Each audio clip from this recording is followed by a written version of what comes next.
राधा कृष्ण के जन्म के पश्चात उनके माता पिता की क्या भूमिका होगी?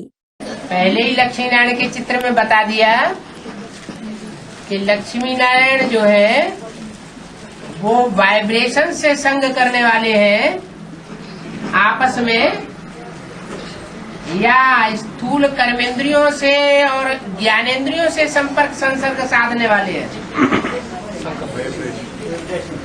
वाइब्रेशन से संग होगा तो साथ रहेंगे या दूर रहेंगे? ये गलतफहमी इसलिए होती है कि समझते हैं कि साथ रहेंगे।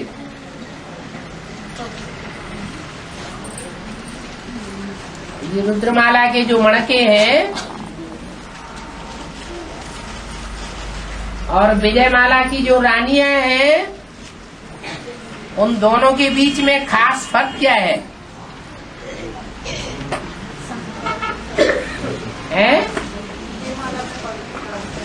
रुद्रमाला है जन्म जन्मांतर के अपवित्र राजाओं की माला।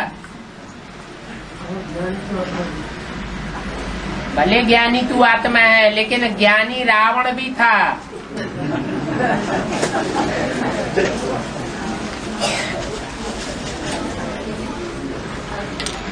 ज्ञान बुद्धि में हो और ज्ञान का लक्ष्य धारण न कर सके। ज्ञान का लक्ष्य क्या है?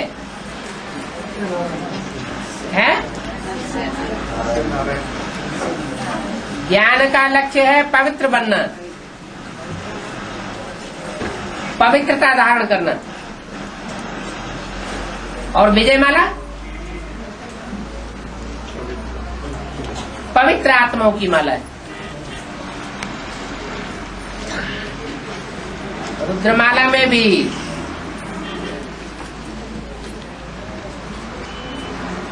जो जो पवित्र बनते जाएंगे, विजयमाला में ऐड होते जाएंगे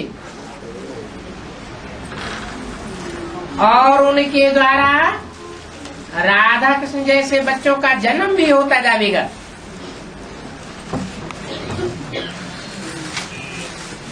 लेकिन वाइब्रेशन से होगा।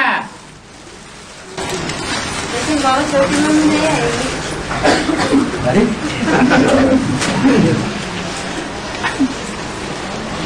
आते हुए रहेंगे। कहाँ आएगी? आएगी तो कहाँ आएगी? है? पास क्या होता है? बुद्धि से पास सो पास होता है या देह के पास वो पास होता है? बाबा की यज्ञ में ढेर सारे सरेंडर होकर के बैठ गए, बेसिक में भी एडवांस में भी। देह से भले कंधे पर चढ़ाए हुए हों, लेकिन बुद्धि बाहर की दुनिया में भटक रही हो तो उनको पास कहेंगे कि दूर कहेंगे? दूर हो गए। जब रहेगा तब रहेगा। अभी संगम युग की गति क्या बताई लक्ष्मी नारायण के चित्र में? लक्ष्मी नारायण के चित्र में बताया कि लक्ष्मी नारायण साथ साथ हैं, दिखाए गए हैं, लेकिन बुद्धि योग से साथ है या शरीर के साथ रहेंगे? बुद्धि योग से साथ रहेंगे। बुद्धि योग से साथ इसलिए रहना पड़ेगा, साकार में साथ तब तक नहीं होगा जब तक ये सारी दुनिया पवित्र न बन जाए।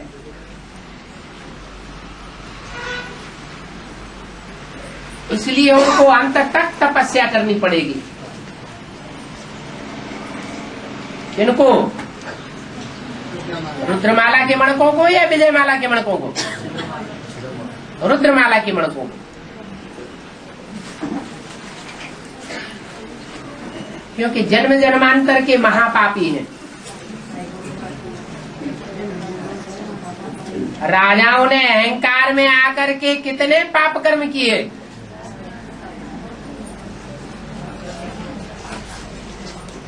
मन में आया सो किया।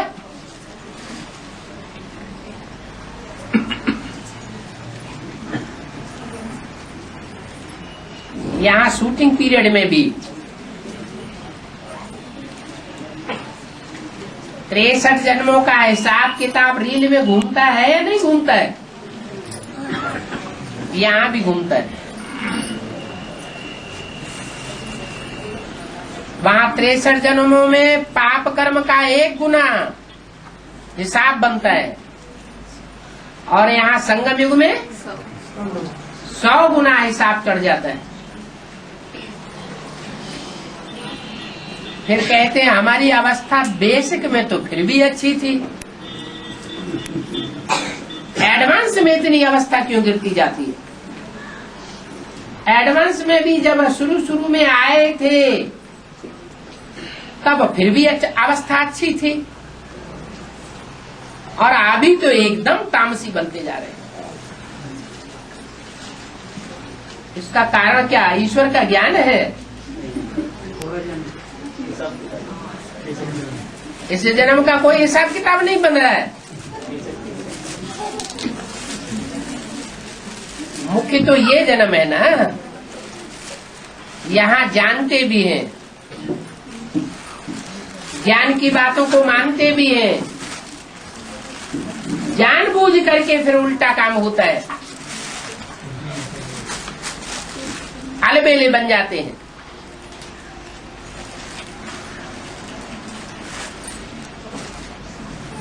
तो ये हिसाब किताब पूरा कौन करेगा?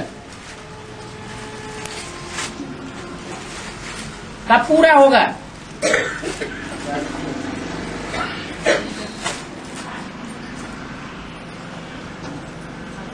यही संगम युग में तपस्या करनी पड़े, भटकना पड़े। उनमें भी जो और धर्म की आत्माएं हैं, बीज रूप, उनको तो ज्यादा ही भटकनी पड़ेगी।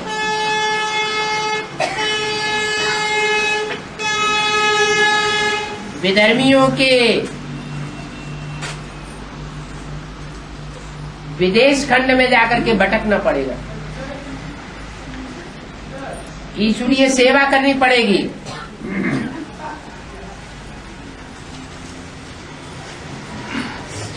और जो बोला है सदगुरु निंदक ठौर न पावे,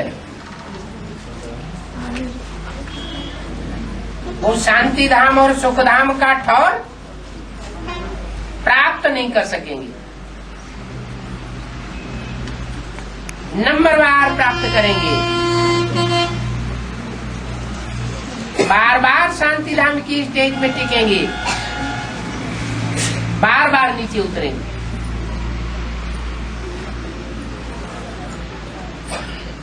तप कर राज, राज कर नरका। बार बार तपस्या करेंगे, बार बार ऊंची स्टेज पकड़ेंगे और बार बार नीची स्टेज में आवेंगे। ये देहभान सहज खलास होने वाला नहीं है। ये जन्म जन्मांतर के राजाओं का देहभान है।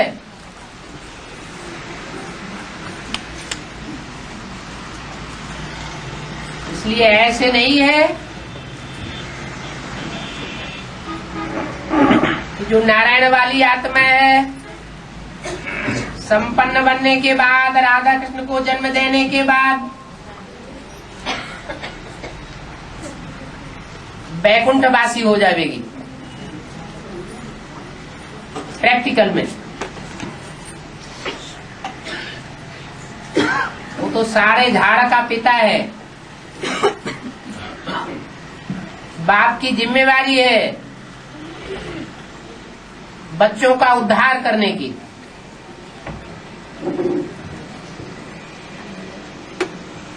घर में आग लगती है तो बच्चों को बचाने की जिम्मेवारी किसके ऊपर है? ये भी सारी दुनिया में काम विकार की आग बढ़ती जाएगी।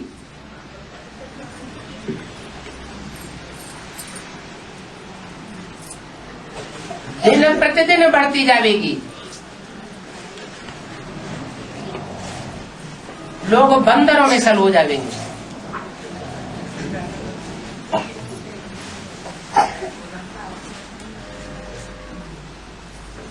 आखिरी परिवर्तन तो होना है।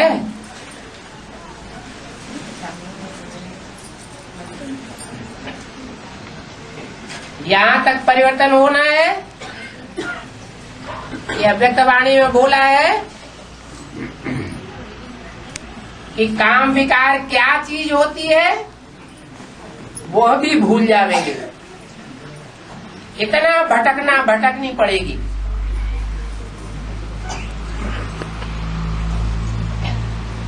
जब मौत सामने दिखाई देती है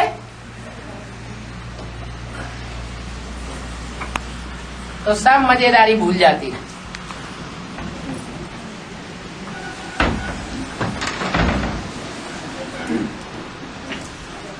इसलिए ऐसे नहीं समझना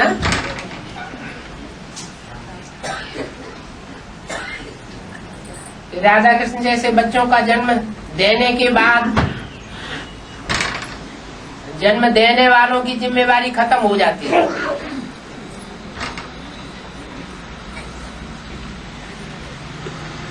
बच्चों का जन्म देना यही बड़ी बात नहीं है, लेकिन माहौल भी देना पड़े। प्रकृति का परिवर्तन करना पड़े। प्रकृति के 5 तत्वों का भी परिवर्तन करना पड़े और उसके लिए अखंड योग बल की जरूरत है। संगठित याद चाहिए।